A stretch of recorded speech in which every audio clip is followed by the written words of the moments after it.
A little bit about Lindsay Fagan. She just sent me just before this uh, a list of sort of things about who she is, and I'm going to let her share what she wants to. All I thought what I'll share is what I know personally of Lindsay.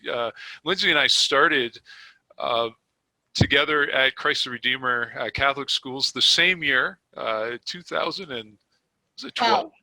2012. And we were both new teachers from Ontario, as it were. And I was in Brooks, and she was on the other side of the district, the prettier side.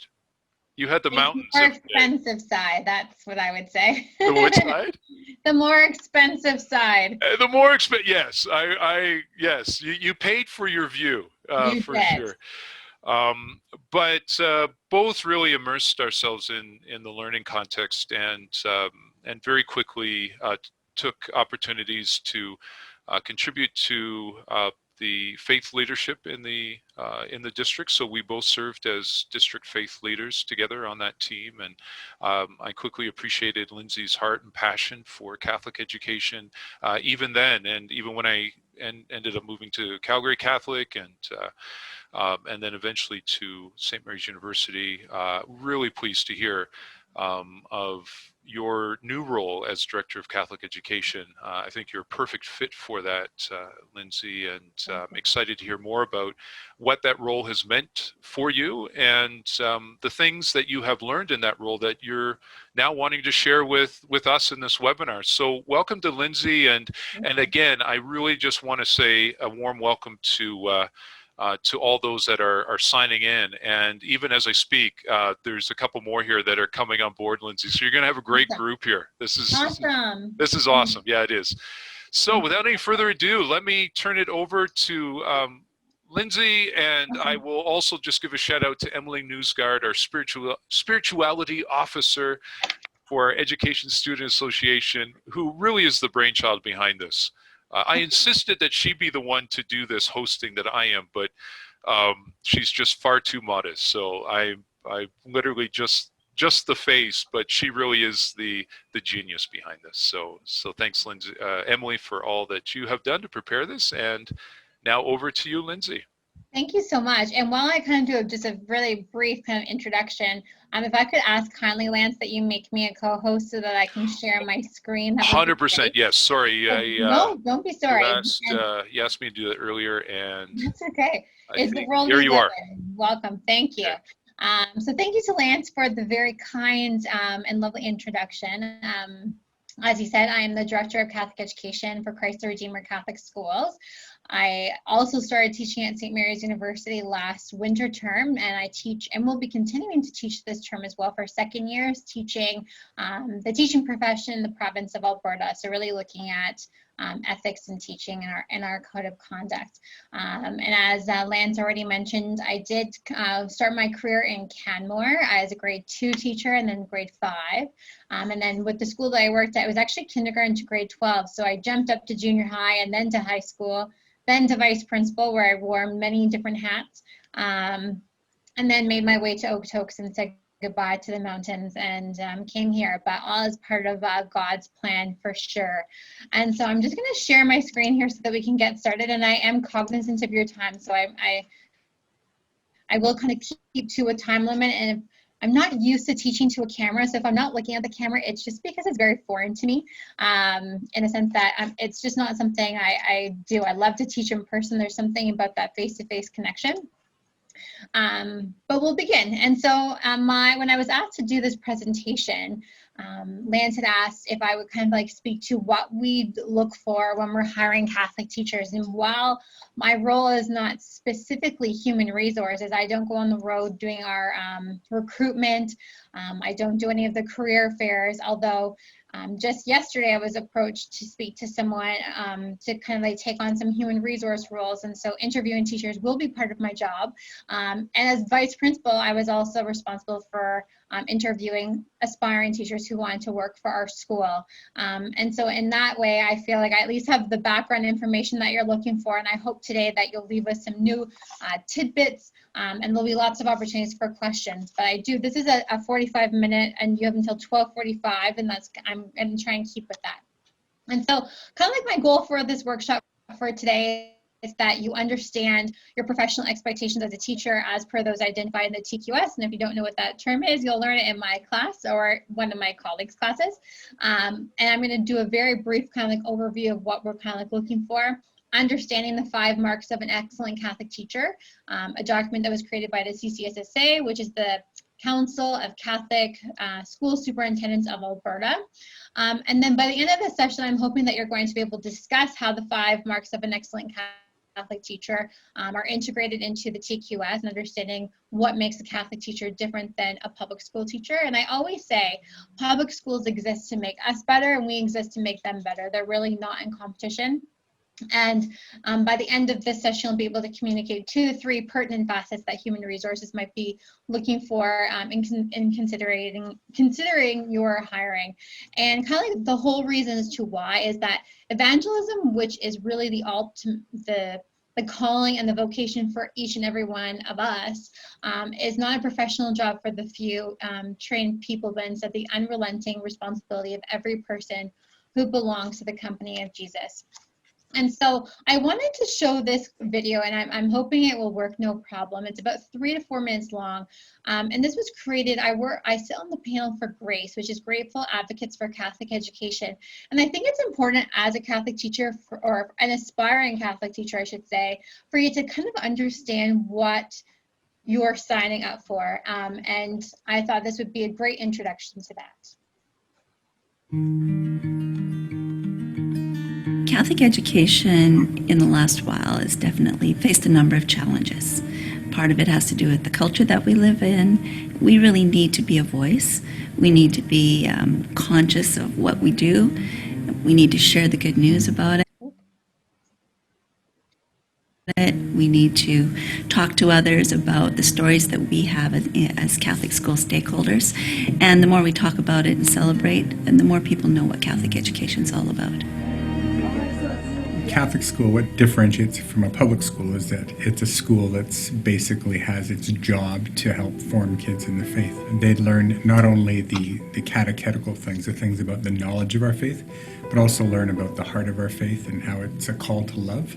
And they'd also learn about what the responsibilities of our faith are, which includes obviously to love and to serve. So those lessons are things you get across the curriculum every single day through the example the teacher set and through the things we engage the kids in. So no matter what that child does wrong, how little effort they give, we're called to love, which means we work harder to help them learn, we put an extra effort, we put an extra time to do anything we can to ensure that they develop into the best human being that they can be.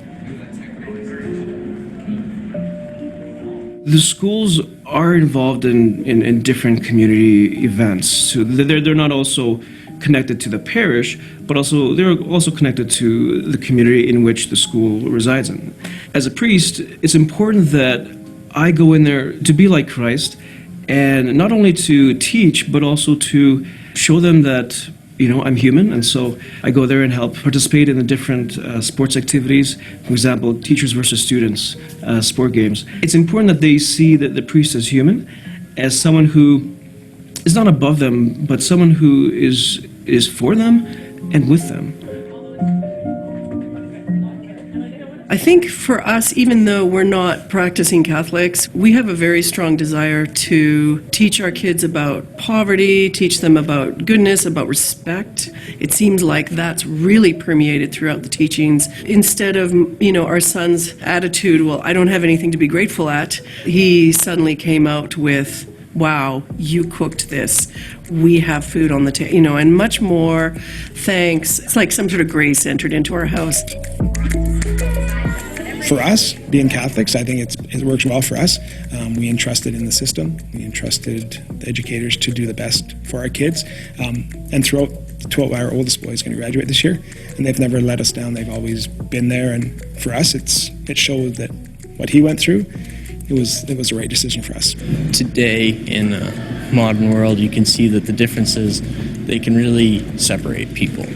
And this way of teaching is a way that we're taught compassion and acceptance of others, and I think that's very, very important. It's really different from schools in Mexico.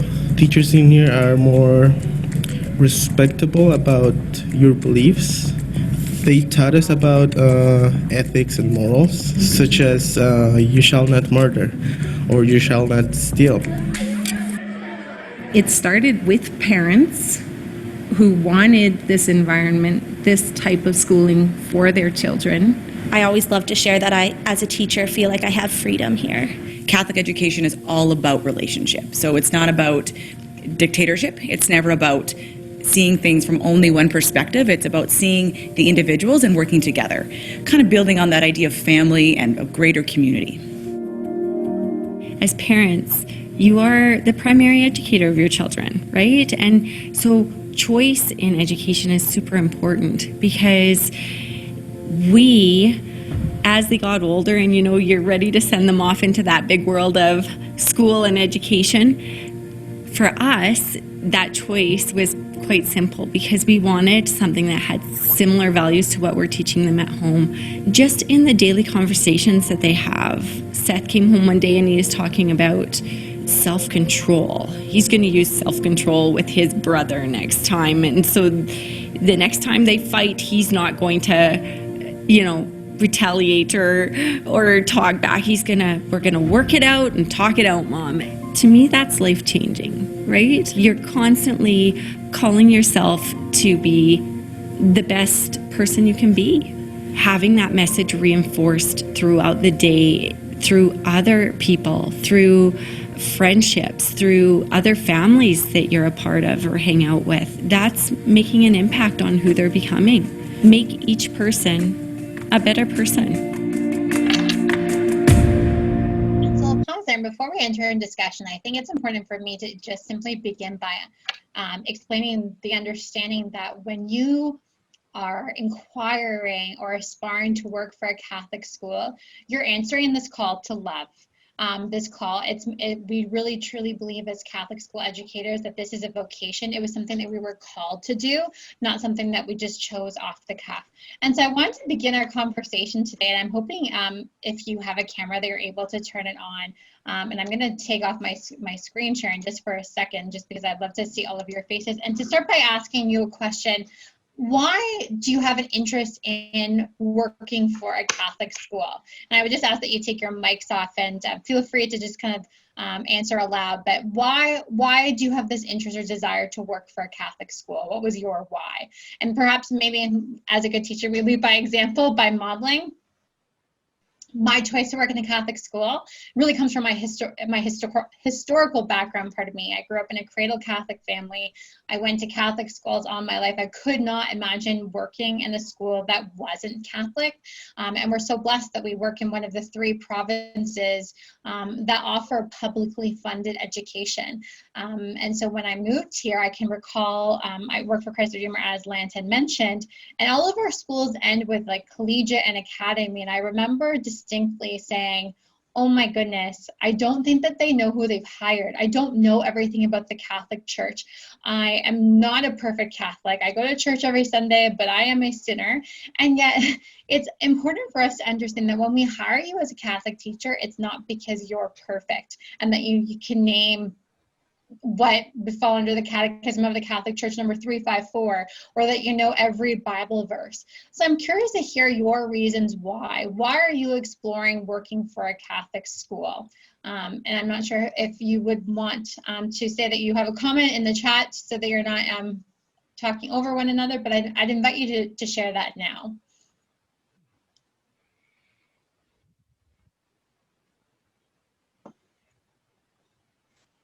Hi, Lindsay. So my name is Emily, and similar to kind of what you were sharing, I grew up in BC and attended a Catholic school from K to 6, but because it's not publicly funded in BC, our family had to pay a tuition, and just for accessibility, it wasn't there. So I think my call to Alberta was really cool because it's publicly funded and there's so many choices here between like CTR and like Calgary Catholic.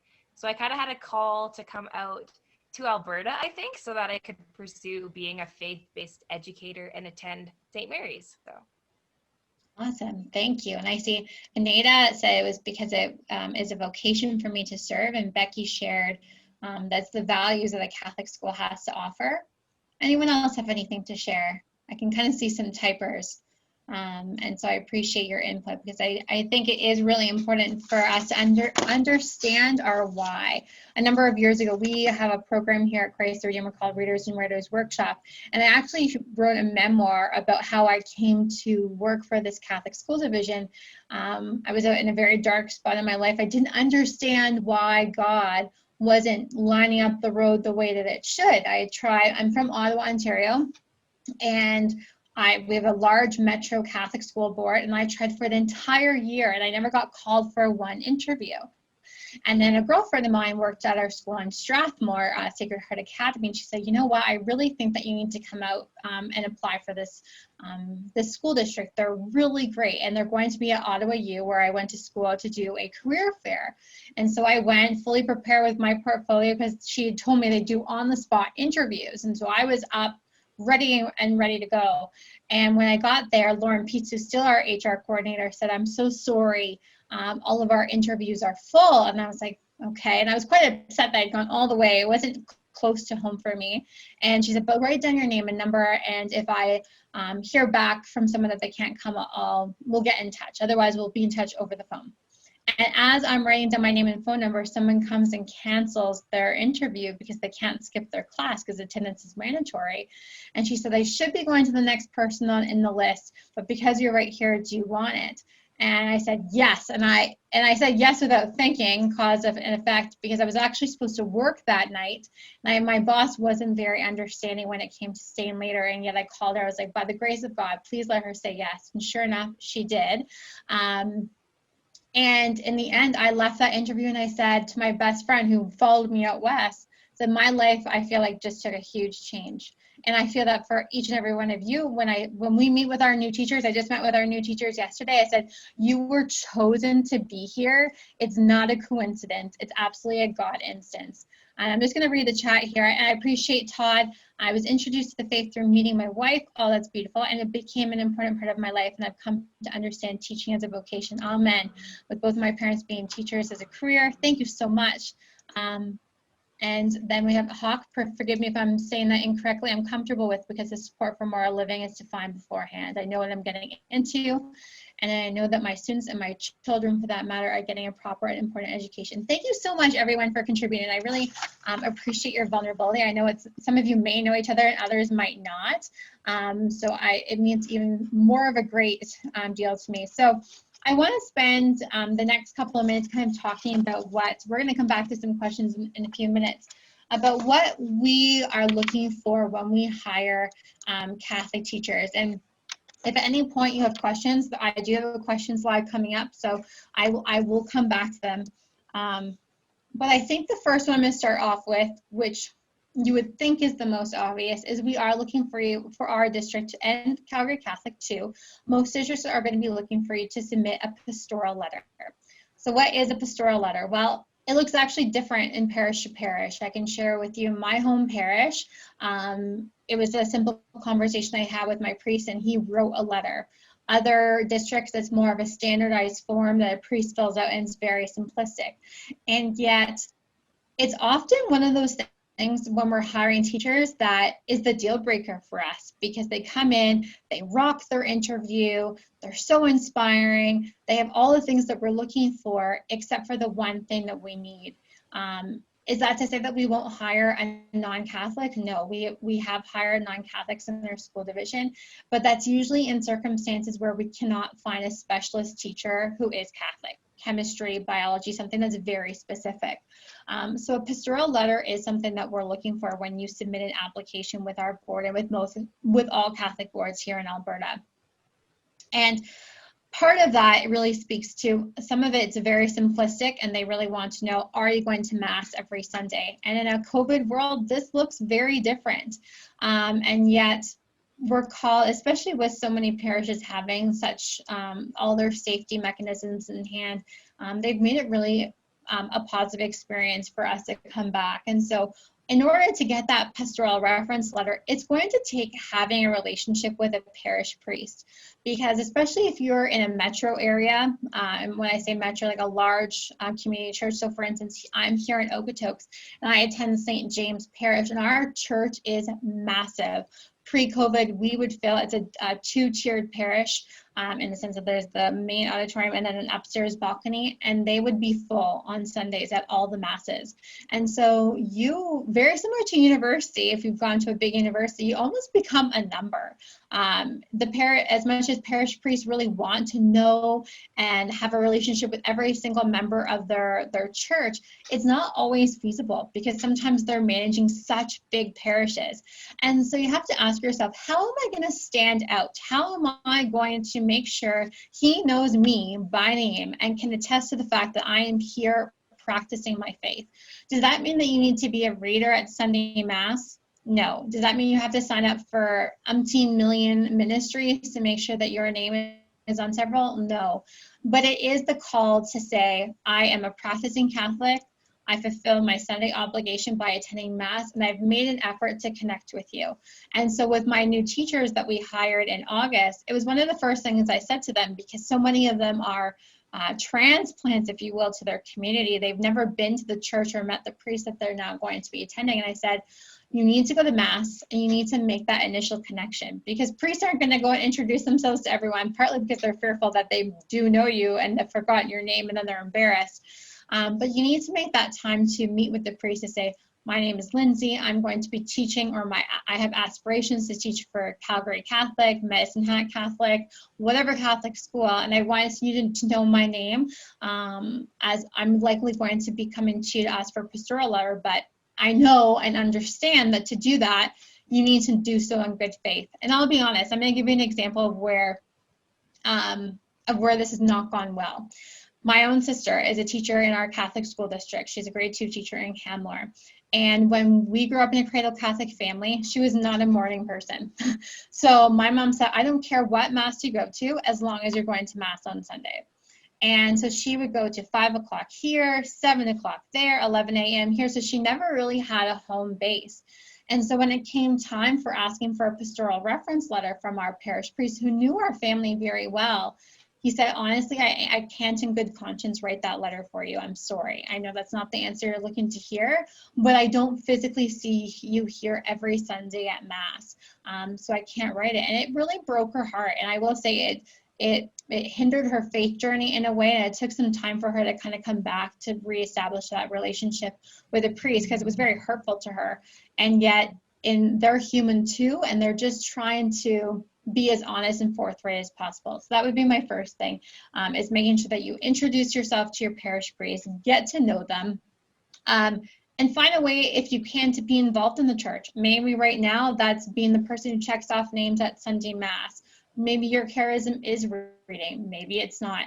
How can you become more involved? And quite honestly, if that's not your charism, if that's not something you're comfortable with, sitting closer to the front where you can actually be seen goes a long way. So those are kind of just some logistics that we absolutely need when we're hiring a Catholic teacher.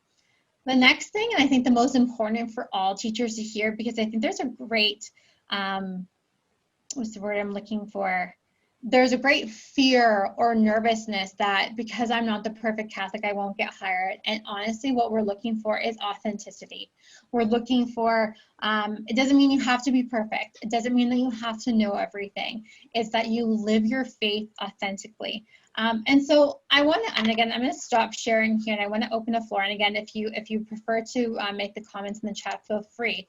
But what does being a Catholic look like for you? And again, I'll repeat that question a little bit more slowly. What does being a Catholic look like for you? If someone were to describe to you, what does it mean to be Catholic? What are some of the things that kind of come to mind?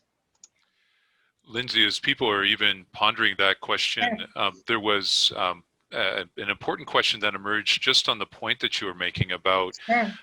Identifying yourself in a parish and having that the knowledge of the priest having a knowledge of you, and the question was, you know, in this COVID time, which is so difficult for people to even see the priest, let alone develop a relationship with them. How can we go about doing that in this COVID time when there's so many restrictions about interaction and attendance at mass, and some people physically can't do that? So do you have any wisdom there, or maybe others have some wisdom to share as well, who are very much in the same boat? No, and I think that's a great question, because I'll be honest, and thanks for Becky for bringing that up. My own parents haven't been going to church for a very long time. They've been watching it online, which my mom loves, because she can watch Mass in Italy, then she can watch it in BC, she can watch it in Boston. She loves it. But she's also retired now, so she's not having to worry about these things like a pastoral reference letter.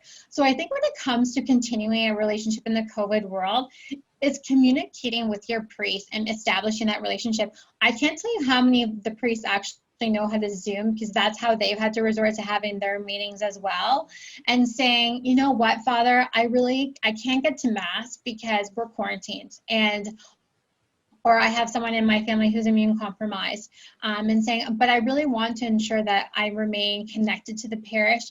Priests are there to be spiritual guides. And so tapping into that is not going above and beyond what's required of their role as priests too. And I can't tell you how many priests are actually feeling a lot of these same things, is that they're so concerned about losing the relationships with the people. Like, that's a general understanding that priests are saying right now in their community.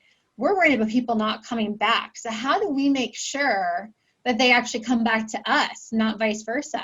And so I know even here in Okotoks, our priests are making manual phone calls to families that they haven't seen in a long time to say, hey, how are you? And so in terms of like very simplistic things, giving your priest a phone call or sending him an email. There's something to be said about the audio piece, and saying, I'm not able to come to church. I'm really missing having that connection to my parish. Could we make a point to touch base every 2 weeks? Another very simple one too is, even though you can't physically put an envelope in right now, signing up for the automatic withdrawals from your bank account for the Sunday collection shows that you're a registered parishioner, and that even though you might not be there, you're still giving to the church. And priests are very understanding in this day and age. It's not like you're coming with this question like, I can't come to church pre-COVID.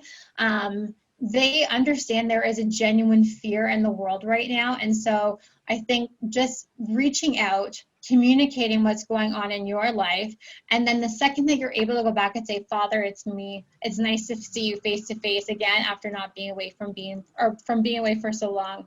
Thanks to everyone for responding to what it means to be Catholic, seeing the Christ in other people.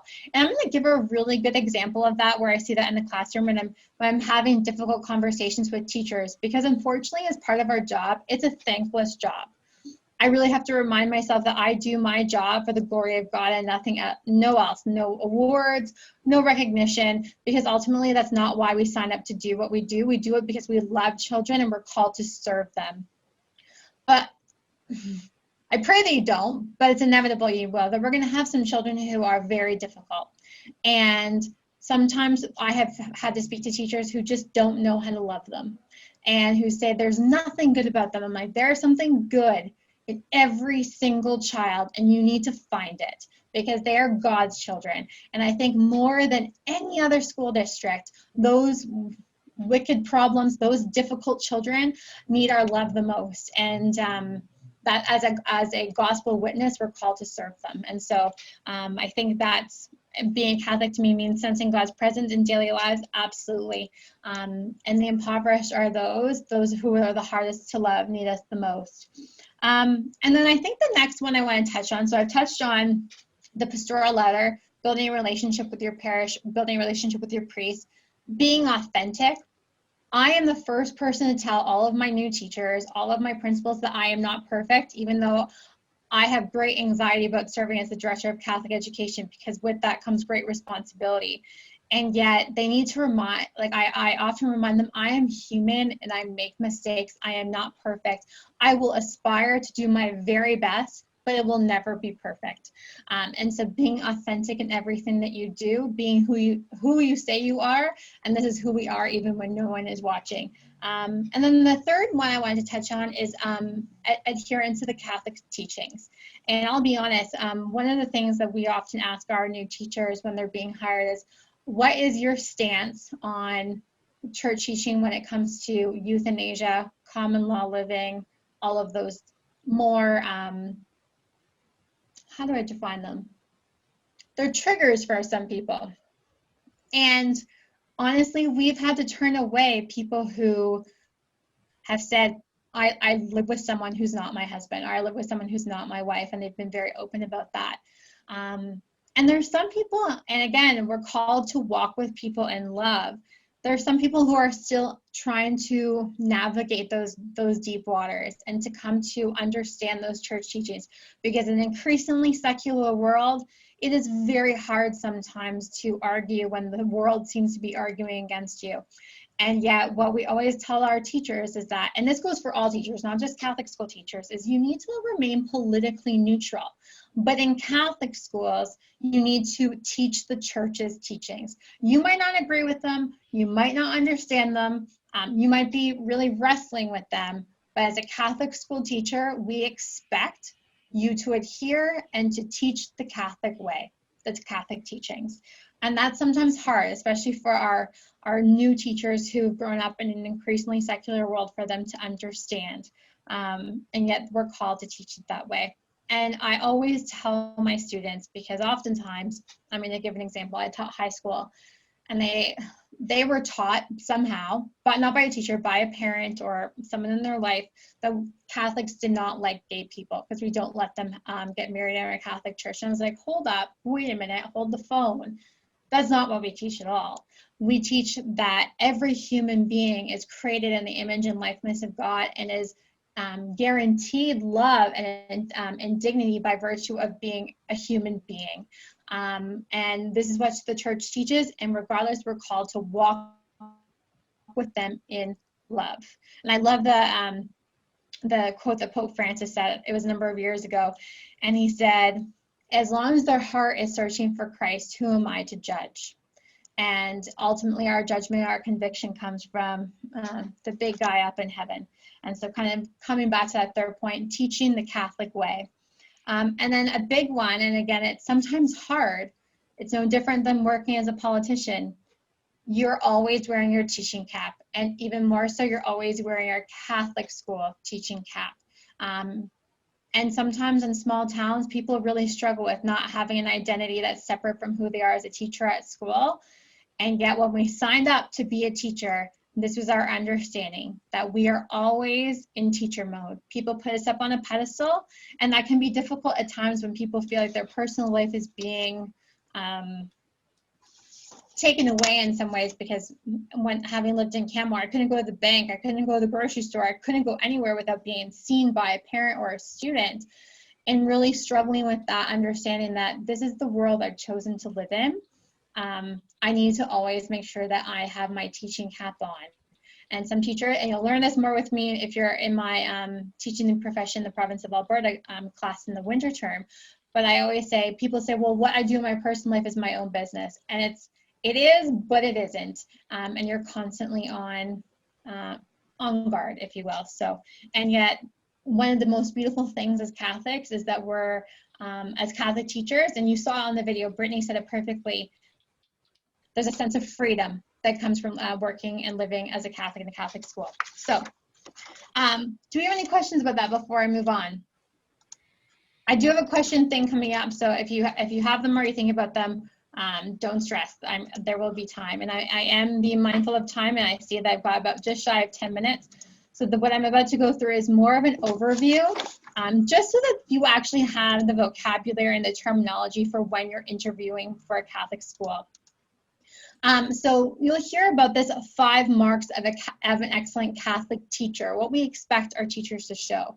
And so we view each child as precious, gifted, and loved. Again, coming back to that first video that I showed you, the teaching profession for a Catholic teacher is an answer to a call to love. We share a Catholic worldview that is apparent in our physical space, our classroom teachings, and our prayer life. We live and breathe all of these things in the classroom and outside the classroom. We offer a space for learning where our faith permeates every facet of education. So different from it's common understanding that what makes a Catholic school different than a public is that religion is mandatory. A Catholic school is more than its religion course. It's everything that we do day to day. It's truly how we live.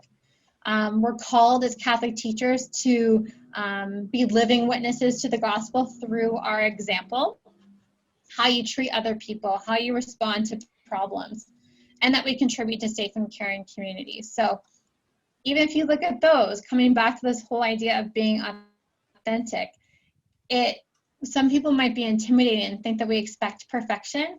I have no doubt that many of you have already done this in your practicums, in the way that you live normally, and you're really just having an opportunity to live that freely in a Catholic school. Again, if you haven't taken this course with me yet, or one of our colleagues at St. Mary's, the teaching quality standard is something put together by Alberta Education, things that we expect of all Alberta teachers, whether they work for a public school or a Catholic school. Fostering effective relationships, engaging in career-long learning, demonstrating a professional body of knowledge, establishing inclusive learning environments, and applying foundational knowledge about First Nations and Métis, and Inuit, and adhering to legal framework and policies.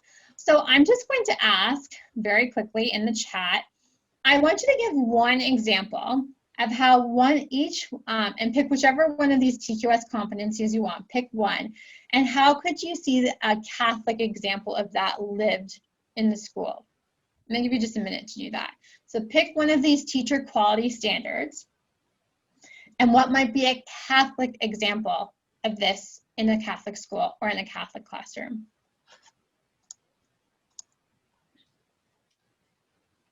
Oh, that's awesome with regards to the 5 marks. That's great.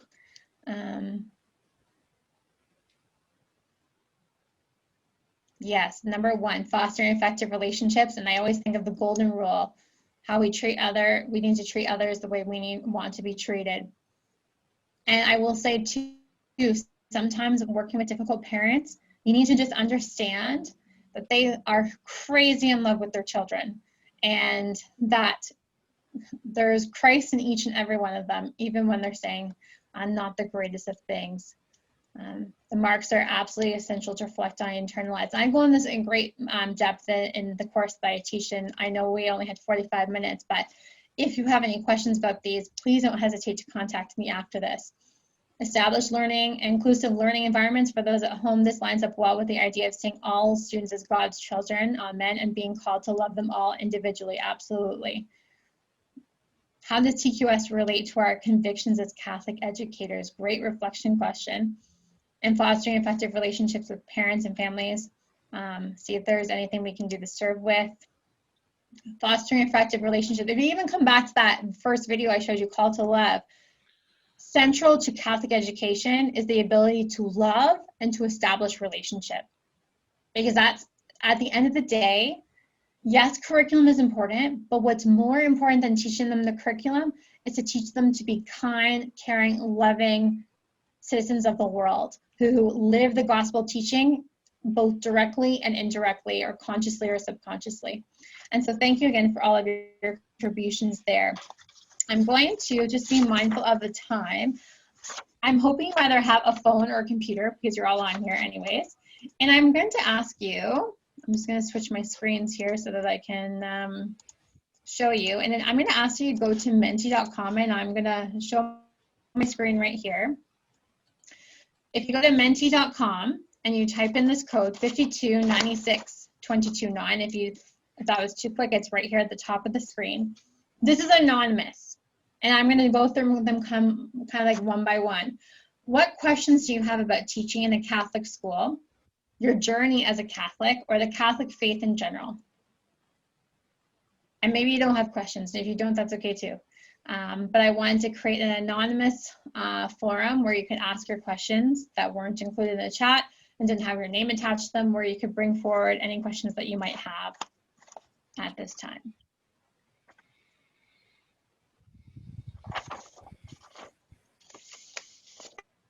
And so when you're all signed in, for those of you who have never used Menti before, in the bottom right-hand corner here, it tells me when people are actually signed on to this screen.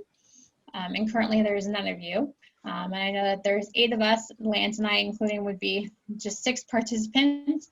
But if you have any questions, I'd invite them here. And again, I'll have Lance forward my information, but if you wanted to talk in greater depth, I'd be more than happy to. How, as a Catholic administrator, would you expect teachers to fulfill and engage with TQS number 5 while being authentic to their faith? I'm just going to go back and double check which one was number 5. Foundational knowledge, I'm going to assume is that 1, 2, 3, 4, 5. I've been very fortunate to work with a number of incredible people. Here at Seashare Catholic, just to give an example, we actually have a group of teachers working as what we call an FNMI working group. And it's part of the course that I taught. I actually don't like using that acronym because they don't appreciate it either. First Nations, Métis, and Inuit. And we have a working group of teachers who really look to learn about the foundational knowledge of First Nations people, Métis and Inuit, and to take that learning and they actually take it back. At Christ the Redeemer, every Friday, children go home at noon, and our PLC or CLC's Catholic Learning Community is implemented into our Friday afternoon. So every Friday we meet when the children go home for their half day. And in terms of fulfilling their expectations, like, we don't expect you to implement that before you've actually learned it. And we've given you the tools to bring it to life in the classroom.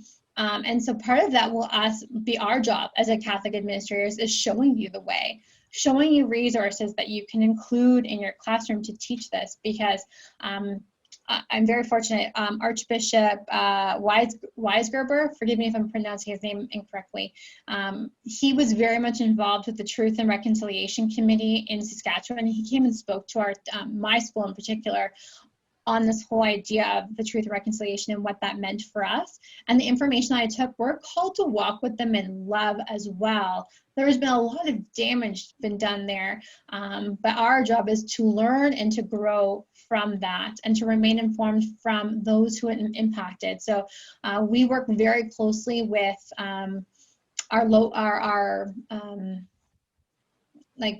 local treaties, because with my school board, we're kind of like a donut around Calgary, and so we actually fall into multiple treaty areas, and so we've worked on them at establishing treaty land acknowledgements, and so every one of our schools reads that as part of their opening announcements.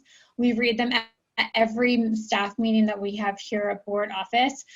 Teachers put their First Nations, Métis, and Inuit CLCs in once a month in their schools. We practice Orange Shirt Day. So there are so many amazing ways to bring TQS number 5 to life while being authentic. But part of our job as administrators is to absolutely show you the way. So hopefully I've answered that, at least as a general overview.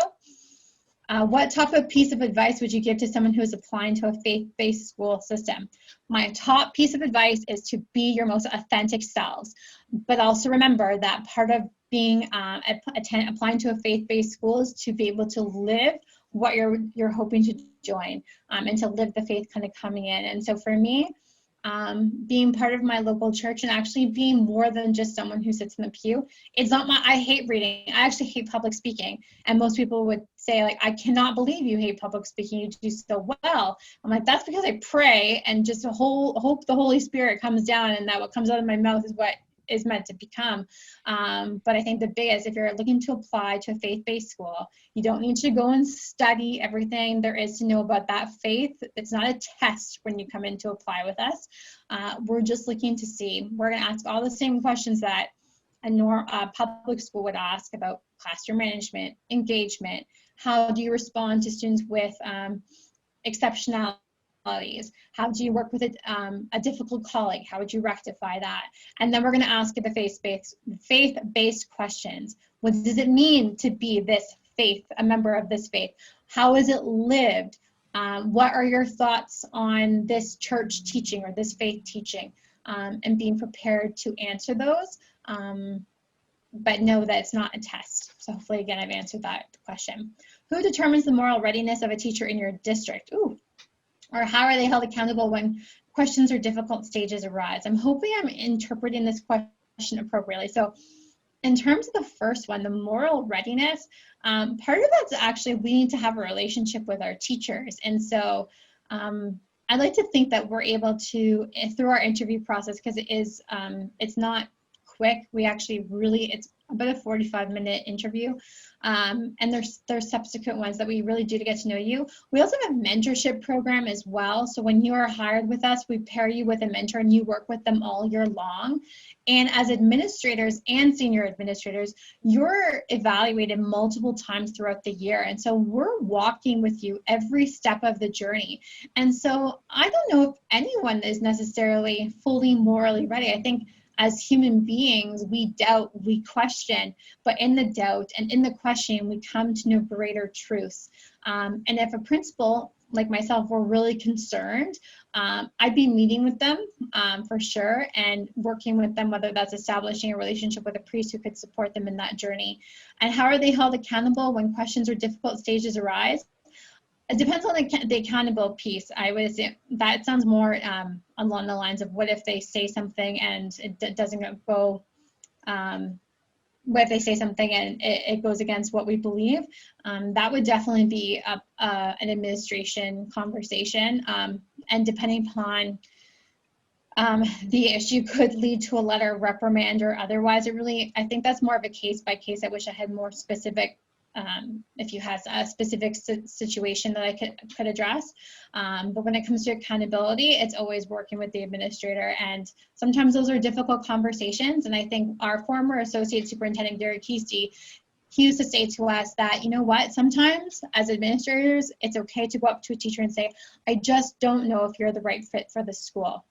And you could be the most amazing teacher, but if you're missing the one thing that is integral to who we are as a Catholic school, then it's safe for us to say this is probably not a good fit. As an administrator, I always say one of the most critical pieces to building an effective, fruitful Catholic school is you need to make sure not only that you get the right people on the bus, but that you get the right people in the right seats.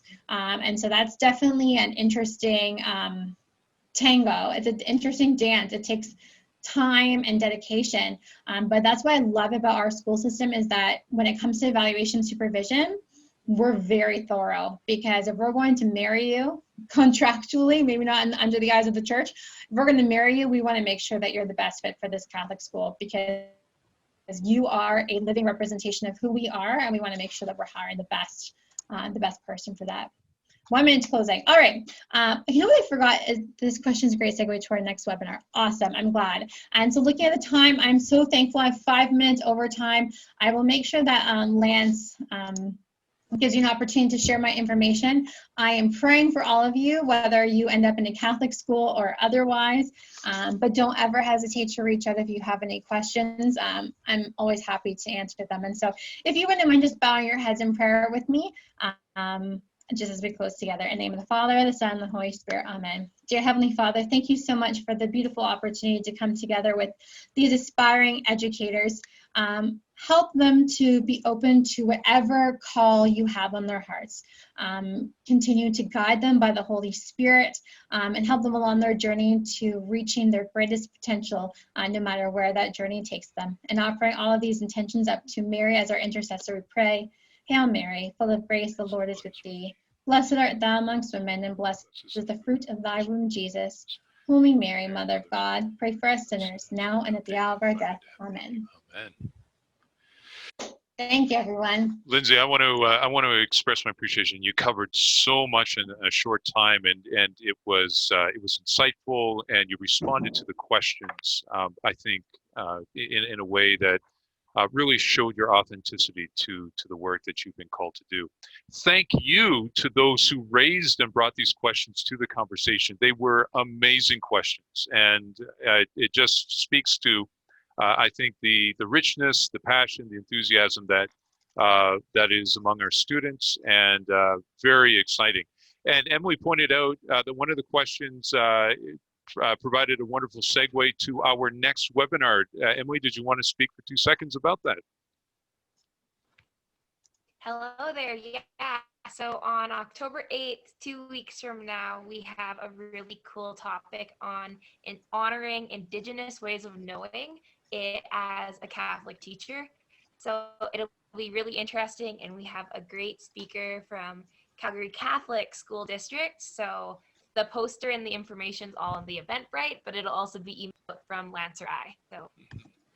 And just a little bit of background to Angela, who will be our guest speaker. Her team, her First Nation Métis Inuit instructional team, has seen dramatic success in their program. And so it will be, I think, a very enlightening, very insightful conversation with her about how they have closed the achievement gap in a remarkable way. And I think it's a testament to the strength, again, of the Catholic learning community that have done that despite all odds. So we look forward to having you there with us. Lindsay, you are welcome to join us as well. We know you're extremely busy, so we're grateful that you did take the time to be with us today. And as you blessed us, so we bless you. All the very best in your work. And many of you will see here next term. So we look forward to that. Until then, everyone keep well. And wherever your journey takes you, know that you are not alone in it. Lindsay has offered to follow up with you. And at St. Mary's, we have a wonderful faculty and students, and even through our own campus ministry office, people always willing to support you on that journey, wherever it may lead you. So we look forward to keeping in touch. Until then, take care.